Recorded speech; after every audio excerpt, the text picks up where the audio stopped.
Good morning. What day is it? Thursday? We are here for the next part of Escape from Mr. Lemoncello's library. And today we are going to be starting with Chapter 8. So, here we go. Over on the side of the stage, a shoe that looked like a peeled open banana appeared from behind a curtain. When it landed, the shoe burp-squeaked. As the second banana shoe burp-squeaked onto the floor, Kyle looked up, and there he was. Mr. Lemoncello. He had a loose and floppy limbs and was dressed in a three-piece black suit with a bright red tie. His black, broad-brimmed hat was cocked at the crooked angle atop his curly white hair. Kyle was so close he could see a sly twinkle sparkling in Mr. Lemoncello's coal-black eyes. Treading very carefully, Mr. Lemoncello walked towards the podium. The burp squeaks in his shoes seemed to change pitch depending on how hard he landed on his heels. He added a couple of little jig steps, a quick hop, and a stutter step skip, and yes, his shoes were squeaking out a song. Pop goes the weasel. On the pop, Mr. Lemoncello popped behind the podium. The crowd went wild. Mr. Lemoncello politely bowed and said very softly, "Thank you, grazie, grazie." He bent forward so his mouth was maybe an inch away from the microphone. "Buongiorno, boysi and girlsa." He spoke very timidly, very slowly. "This is how my mama and my papa teach me to speak the English." He wiggled his ears, straightened his back. "But then," he said in a crisp, clear voice, "I went to the Alexandriaville Public Library, where a wonderful librarian named Mrs. Gail Tobin helped me learn how to speak like this. If two witches were watching two watches, which witch would watch which watch? I can also speak while upside down and underwater, but not today because I just had this suit dry cleaned and do not want to get it wet." Mr. Lemoncello bounced across the stage like a happy grasshopper. "Now then, children, if I may call you that, which I must because I have not yet memorized all of your names, even though I am working on it, what do you think is the most amazingly incredible thing you'll find inside your wondrous new library? Besides, of course, all the knowledge you need to do anything and everything you ever want or need to do." No one said anything. They were too mesmerized by Mr. Lemoncello's rat-a-tat words. Would it be A, robots silently whizzing their way through the library restocking the shelves? B, the electronic learning center with 36 plasma screen TVs all connected to flight simulators and educational video games? Or C, the Wonder Dome, lined with 10 giant video screens. It can make the whole building feel like a rocket ship blasting off into outer space. "The game room," someone shouted. "The robots. The video dome." Mr. Lemoncello raced back to the podium and made a buzzing noise into the microphone. "Sorry, the correct answer is," and not just because of Winn-Dixie, "D, all of the above." The crowd went wild. Mr. Lemoncello whirled around to face his head librarian. "Dr. Zinchenko, will you kindly help me pass out our first 12 library cards?" It was time to announce the essay contest winners. Dr. Zinchenko placed a stack of 12 shiny cards on the podium in front of Mr. Lemoncello. "Please," he said, "as I call your name, come join me on stage. Miguel Fernandez." "Yes!" Miguel jumped up out of his seat. "Akimi Hughes." "Woohoo!" Kyle was thrilled to see his two friends be the first ones called to the stage. Andrew Peckelman, Bridget Wadge, Sierra Russell, Yasmin Smith-Snyder. Yasmin squealed when her name was called. Sean Keegan, Haley Daly, Rose Vernette, and Kayla Corson. 10 kids, all the same age as Kyle, were up on stage with his idol, Mr. Lemoncello. He was not. Only 2 more chances. As if reading his mind, Mr. Lemoncello said, "Only 2 more," and tapped a pair of library cards on the podium. Charles Chiltington. "Gosh, really?" He dashed up to the podium and started pumping Mr. Lemoncello's hand. "Thank you, sir. This is such an honor. Truly, I mean that." "Thank you, Charles. May I have my hand back? I need it to flip over this final card." "Of course, sir, but I cannot wait to spend the night in your library, or, as I like to call it, your Athenaeum, because, as I said in my essay, when you open a book, you open your mind." Finally, Charles the Brown-Noser let go of Mr. Lemoncello's hand and went over to line up with the other winners. "And last but not least," said Mr. Lemoncello, "Kyle Keeley." Kyle could not believe his ears. He thought he was dreaming. But then Akemi started waving for him to come on up. Dazed, Kyle made his way to the steps to join the others on stage. Mr. Lemoncello handed Kyle a library card. His name and the number 12 were printed on the front. 2 book covers, I Love You Stinky Face and The Napping House, were on the back. "Let's all pose for a picture, please," said the principal.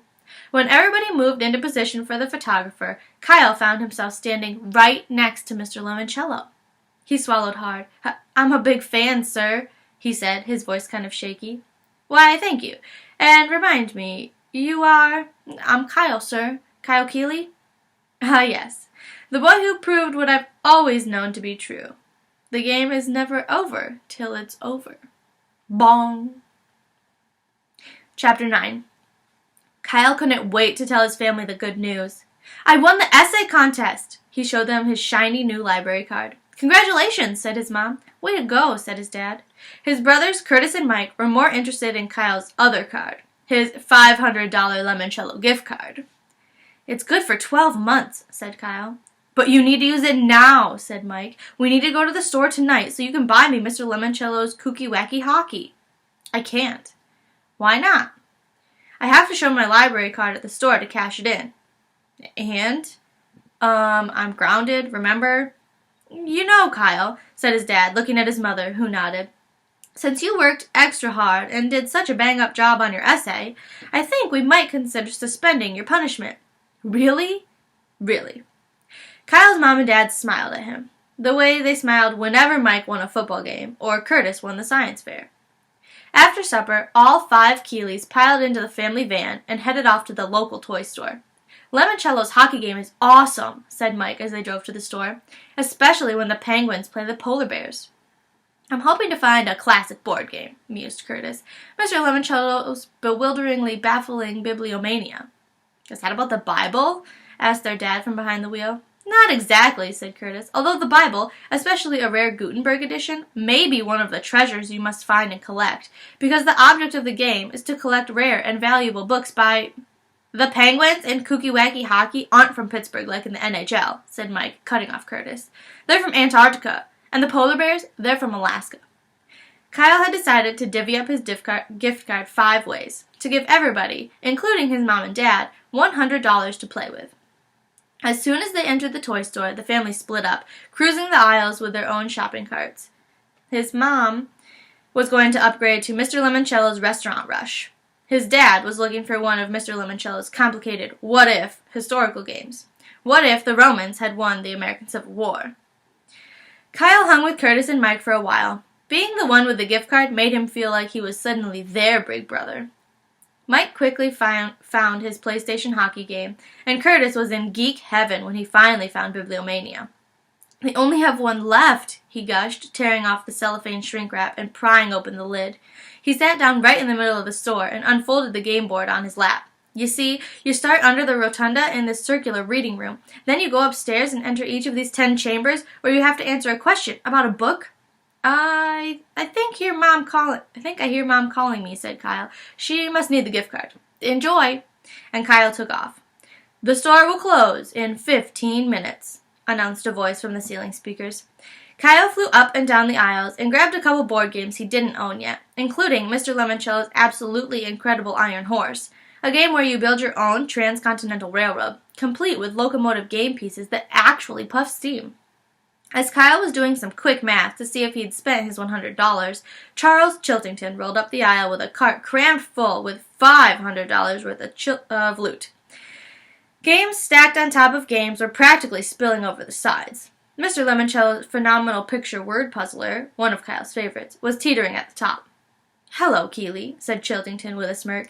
He looked down at the 3 games sitting in the bottom of Kyle's shopping cart. "Just getting started?" "No, I shared my gift card with my family." "Really? Well, that was a mistake, wasn't it?" Kyle was about to answer when Chiltington said, "So long. See you on Friday."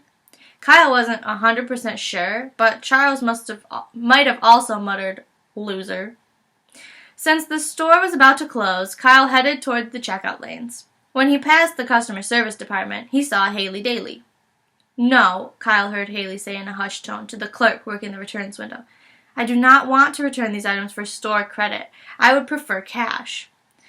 Kyle finally found his family, showed the cashier his library card, and paid for everything with a single swipe of his gift card.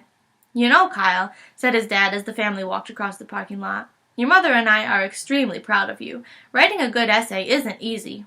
Maybe you'll be an author someday, added his mom. Then you could write books that'll be on the shelves of the new library. Thanks, little brother, said Curtis, practically hugging his bibliomania box. Yeah, said Mike, this was awesome. Way to win one for the team. Best family game night ever, joked their dad. Kyle was enjoying his rare moment of glory, playing Santa Claus for his whole family.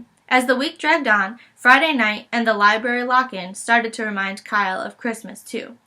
It felt like they would never come. Then, finally, they did. And that is the end of Chapter 9 and where we're going to stop for today. I hope you have had a good week, and I'll see you again tomorrow for our last segment of the week. All right, see you later.